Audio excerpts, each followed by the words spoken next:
बिस्मिल्लाहिर्रहमानिर्रहीम। अस्सलाम वालेकुम। मुज़म्मिल वॉइस ऑफिशियल में खुशामदीद। नाज़नीन एक इंतहाई मासूम लड़की थी जिसे ज़माने की ऊंच नीच का ज़्यादा नहीं पता था। वो समझती थी कि अगर वो अच्छी है तो सब अच्छे हैं।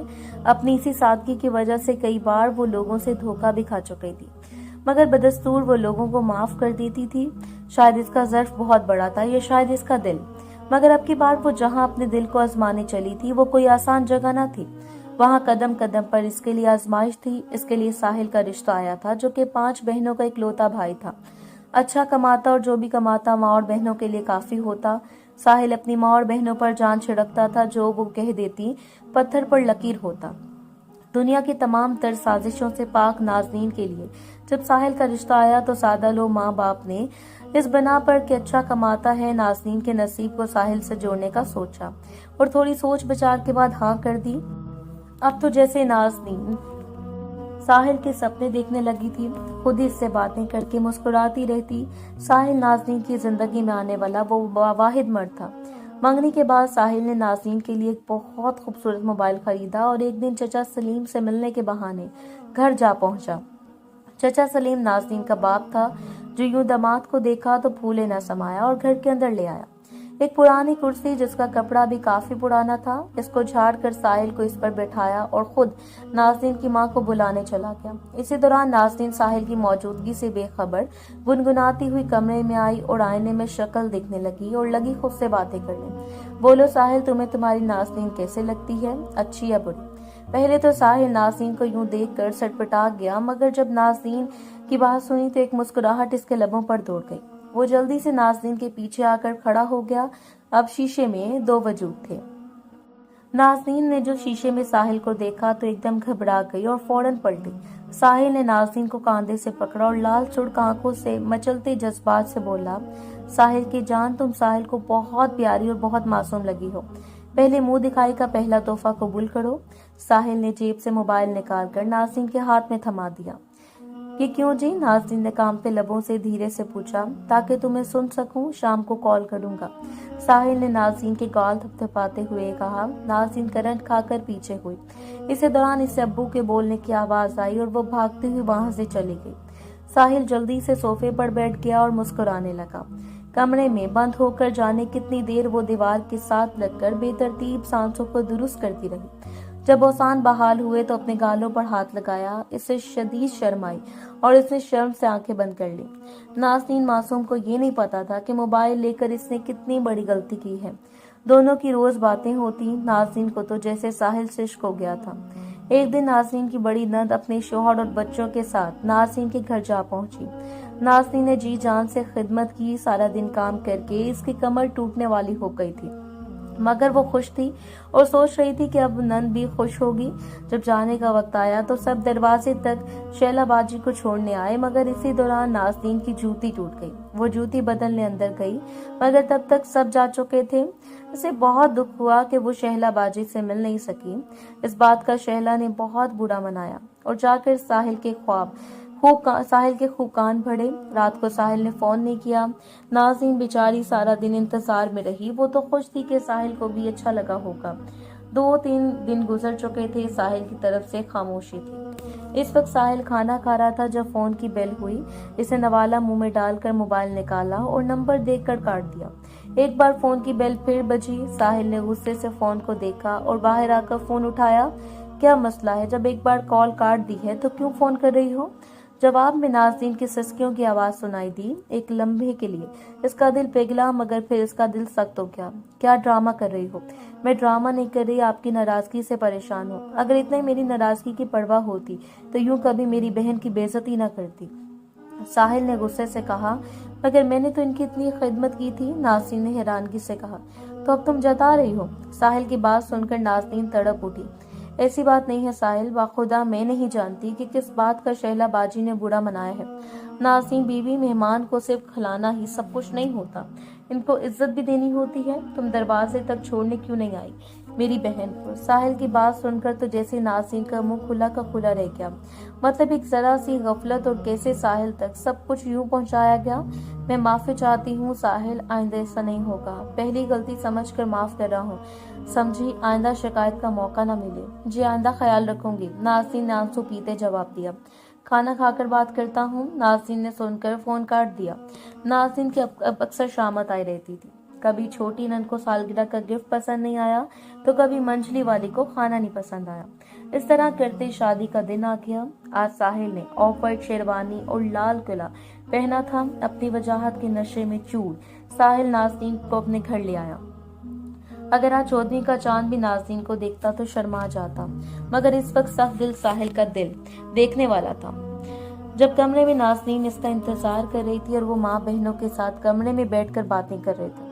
इस वक्त रात के 2 बज रहे थे जब इसने सबा की आंखों में बेजारी देखी, यानी वक्त काफी हो चुका था। साहिल ने इजाजत ली और कमरे में चला गया। कमरे में दाखिल होकर इसने नाज़नीन को देखा जो तकिए के साथ टेक लगाए बेखबर गहरी नींद सो रही थी।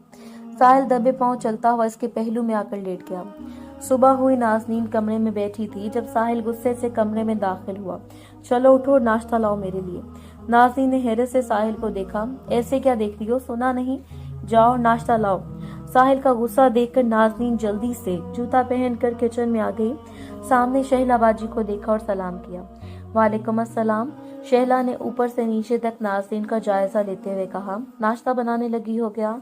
जी बाजी, नाज़नीन ने धीरे से कहा। पहले मेरे लिए नाश्ता बना दो, पराठा और चीज वाला ऑमलेट। मगर मुझे तो चीज वाला ऑमलेट बनाना नहीं आता, नाज़नीन ने परेशानी से कहा।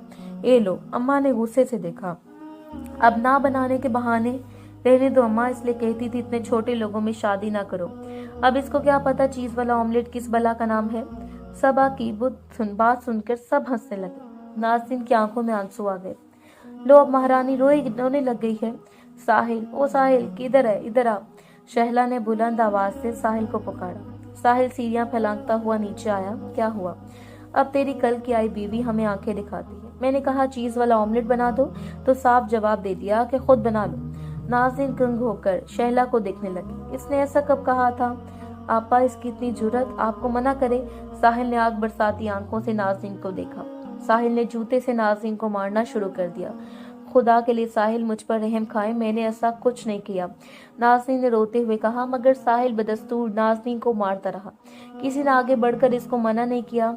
जब मारते मारते थक गया तो धक्का देकर बाहर चला गया।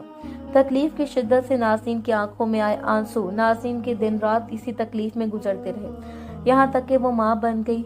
औलाद होने के बावजूद साहिल इस तरह नाज़नीन के साथ सख्त रवैया बरतता, इसको नजरअंदाज करता और कई कई महीने गुजर जाते। नाज़नीन के माँ बाप पोती और बेटी को देखने के लिए तरसते रहते। नाज़नीन इतना अरसा गुजरने के बावजूद सब्र के साथ जिंदगी गुजार रही थी। अब इसकी तवज्जो का महवर अब सिर्फ इसकी बेटी थी। साहिल जो औरत को पाँव की जूती समझता था, बेटी को हाथ का छाला बनाकर रखता। इसकी हर बात मानी जाती। बज़ाहिर तो साहिल की बेटियां हूर को बहुत ज्यादा प्यार करती, लेकिन दिल ही दिल में शदीद बैर खाती थी। हूर 2 साल की थी। एक दिन साहिल थका हुआ घर दाखिल हुआ। इसका किसी से झगड़ा हुआ था। इस दफा नसरीन जो साहिल की सबसे छोटी बहन थी, वो इसे सीढ़ियों में बैठी दिखाई दी। साहिल को देखा तो दौड़कर इसके गले लग गई। भाई, हमने कभी भाभी को पराया नहीं समझा, मगर पता नहीं ये ऐसा क्यों करती हैं। अभी हूर रो रही थी तो मैंने कहा लाओ मुझे पकड़ाओ, मगर साफ जवाब दे दिया। साहिल आग बगोला कमरे में दाखिल हुआ और चुटिया से खींचता हुआ नाज़नीन को घर से बाहर ले आया। इस घर के दरवाजे तेरे लिए बंद हैं, जा दफा हो जा। इस दफा साहिल ने तमाम हदें पार करते हुए नाज़नीन को बाहर निकाल दिया। हूर माँ से बहुत मोहब्बत दिली लगाव रखती थी। माँ गई तो हूर को बुखार रहने लगा। इधर नाज़नीन हूर को याद करके रोती रहती। इसके माँ बाप अलग परेशान थे। एक दिन दरवाजा खटखटा। नाज़नीन ने दरवाजा खोला। सामने से शैला और सास दिखाई दी, जिन्होंने हूर को पकड़ रखा था। सास ने हूर को पकड़ाया और इन्हीं कदमों से वापस चली गई। एक रात नाज़नीन सोने लेटी। इसे शदीद पेट में दर्द था। जब डॉक्टर के गए पता लगा कि एक बार फिर वो उम्मीद से है। डॉक्टर ने इसे बताया कि इसके जुड़वा बच्चे हैं और वो दोनों लड़के हैं और इसे शदीद ख्याल रखने की जरूरत है। नाज़नीन ने साहिल को फोन करके बताया कि साहिल की खुशी का तो कोई ठिकाना न रहा। इसको बेटी की शदीद ख्वाहिश थी और कहा 2 बेटे। इसने नाज़नीन से अपने सलूक की माफी मांगी और लेने आ गया। अब साहिल नाज़नीन का बहुत ख्याल रखता। माँ और बहनों की बातों को एक कान से सुनकर दूसरे से निकाल देता। जिससे इन्हें और भी गुस्सा आता। साहिल को बेटे की शदीद ख्वाहिश थी। कुछ अरसे बाद नाज़नीन ने 2 बेटों को जन्म दिया। दोनों की शक्ल साहिल जैसी थी। साहिल ने नाज़नीन का इतना ख्याल रखा कि नाज़नीन सब दुख दर्द भूल गई। वो खुश थी कि साहिल को एहसास हो गया, मगर इतनी जल्दी औरत अपना भाई और बेटा किसी दूसरी औरत को नहीं सौंपती। औरत ही औरत की दुश्मन होती है। एक खतरनाक मंसूबा बन चुका था, बस इसको अमली जामा पहनाना था। ताहिर साहिल का एक गरीब कजन था, मगर साहिल से काफी दोस्ती थी। वजह साहिल का हर काम कर देता था वो। इस वक्त साहिल कमरे में लेटा हुआ था जब साहिल को ताहिर ने आवाज दी। साहिल बाहर आया। दोनों मिलकर बहुत खुश हुए। ताहिर रहने आया था। साहिल रोजाना ताहिर के साथ बातें करता। एक दिन साहिल काम के सिलसिले में घर से बाहर था। नाज़नीन बच्चों को सुलाकर कमरे की सफाई कर रही थी जब ताहिर कमरे में दाखिल हुआ। नाज़नीन ताहिर को देखकर चौंक गई। ताहिर दरअसल साहिल की बहनों के साथ मिला हुआ था। वो पूरा मंसूबा नहीं जानता था। भाभी, साहिल ने पैसे मांगे हैं, कह रहा था आपसे मांग लो। ताहिर की बात सुनकर नाज़नीन ने साहिल की कमीज की जेब से पैसे निकाले और ताहिर को दे दिए। इसी दौरान साहिल अंदर दाखिल हुआ और नाज़नीन को पैसे देते देख लिया। ये क्या कर रही हो? साहिल ने गुस्से से देखते हुए कहा। ताहिर भाई ने आपका नाम लिया था कि आपको पैसे चाहिए हैं। साहिल ने ताहिर को देखा तो साहिल मुकर गया और नाज़नीन पर 1-2 गलत इल्जाम भी लगा डाले। अब तो साहिल का दिमाग एक बार फिर उलट गया। गुस्से में जो नाज़नीन को पीटना शुरू किया तो हाथ तक न रोका। अब साहिल का दिल फिर से अपनी बीवी से मुतनफर हो चुका था। रोजाना एक ना खत्म होने वाले अजाब से वो गुजर रही थी। शक का पौधा जड़ें मजबूत कर चुका था। साजिशों ने अपना काम कर दिखाया था। इस जिल्लत की जिंदगी के साथ वक्त आगे बढ़ चुका था। बच्चे अब जवान हो रहे थे। इनको ये सब बहुत गिरा गुजरता, मगर खामोश रहते। साहिल के जुड़वा बच्चों का नाम आहद और फहद थे। आहद बहुत हसास बच्चा था। माँ को इस तरह जिल्लत की जिंदगी गुजारता देखकर कुड़ता रहता। एक दिन इंतहाई बेबसी के आलम में वो घर से निकल पड़ा। रास्ते में स्कूल के चंद लड़के नजर आ रहे थे जो एक साइड पर खड़े थे। आहद वक्त गुजारने के लिए इनके पास लाया गया, जहाँ से इसकी बर्बादी शुरू हो गई। इन्होंने इस नशे पर इसे लगा दिया। साहिल तक जब बात पहुंची तो पानी सर से गुजर चुका था। साहिल ने बहुत कोशिश की, लेकिन आहद जिस रास्ते पर चल पड़ा था वहां से वापसी बहुत मुश्किल होती है। अभी साहिल इस तकलीफ से निकला ना था कि 15 साला हूर छत पर किसी लड़के से बातें करती पकड़े गई। साहिल गुस्से से बिफर गया और हूर को माँ समेत मार मार के अधूरा कर डाला। जैसी माँ वैसी बेटी। शहला ने नफरत से दोनों को गुस्से से देखते हुए कहा, आप हैं हमारी दुश्मन, आपने हमें यहाँ तक पहुँचाया। बागी हूर ने होंठों से निकलते खून को हाथ से साफ करते हुए कहा। नाज़नीन ने हूर को खामोश करवाने की कोशिश की, लेकिन नाकाम रही। बकवास करती है साहिल, ये देख किस लहजे में मुझसे बात कर रही है। साहिल एक बार फिर हूर को मारने लपका, जबकि नाज़नीन आगे खड़ी हो गई।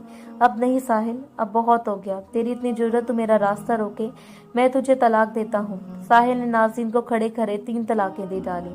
एक फातिहाना मुस्कुराहट सब बहनों और माँ के चेहरे पर उमड़ आई, जो साहिल के बगैर सबको नजर आ रही थी। नाज़नीन का बाप इस दुनिया से चला गया और माँ भी, मगर मकान इसके नाम कर गए। नाज़नीन ने सिर्फ इस वजह से हर बात को सहा कि साहिल बच्चों पर जान छिड़कता था, मगर अब वो बच्चों पर भी हाथ उठाने लगा था। नाज़नीन जाने लगी तो दोनों बच्चे भी साथ चल पड़े। आहद अभी नशे में था, इसको कुछ मालूम ना था। साहिल अब अकेला था और माँ बहनों के रहमो करम पर था। अल्लाह की करनी ऐसी हुई कि किसी की जिंदगी तबाह करने की शायद सजा मिली। इसका सारा कारोबार तबाह हो गया। ऊपर तले नाकामियों ने साहिल को हवास बाख्ता कर दिया। बहनें तो पीछे पहले ही पैसे की वजह से थी, अब आहद और साहिल इनको बोझ लगने लगे। एक दिन साहिल किसी काम से बाहर गया। आहद खाना मांगने लगा। सबा के पास गया। सबा ने खड़ी खड़ी सुनाकर घर से बाहर निकाल दिया। इधर इसको किसी बात की होश भी नहीं थी। माँ की बहुत याद आ रही थी। वो बीच सड़क के जाकर सो गया और एक तेज रफ्तार ट्रक ने इसकी जान ले ली। जब आहद की लाश घर पहुंची, लाश देखकर साहिल पर फालिज का हमला हुआ और वो मासूर हो गया। नाज़नीन की तो जैसे दुनिया उजड़ गई। इसको सबसे ज्यादा दुख इस बात का था कि इसका बच्चा अपनी माँ का गम लेकर दुनिया से चला गया। इस बात को कई साल गुजर चुके हैं। हूर ने माँ के समझाने पर अपनी तवज्जो तालीम पर लगा दी और आज नाज़नीन के दोनों बच्चे आला तालीम याफ्ता हैं। फहद एयरफोर्स में है और हूर डॉलर है। दोनों नाज़नीन का बहुत ख्याल रखते हैं। नाज़नीन माजी के तमाम लम्हों को भुला चुकी है। बस इन तीनों को हाथ की कमी बहुत महसूस होती है, जो छोटी साजिशों का शिकार होकर इस दुनिया से चला गया। इसी शहर में एक छोटे से घर के बाहर वो सीधा कपड़ों और गंदे हुलिये में एक माजूर शख्स कुर्सी पर बैठा जाने खलाओं में क्या घूरता रहता है और जाने क्यों रोता रहता है। यूं लगता है जैसे वो किसी पछतावे का शिकार है।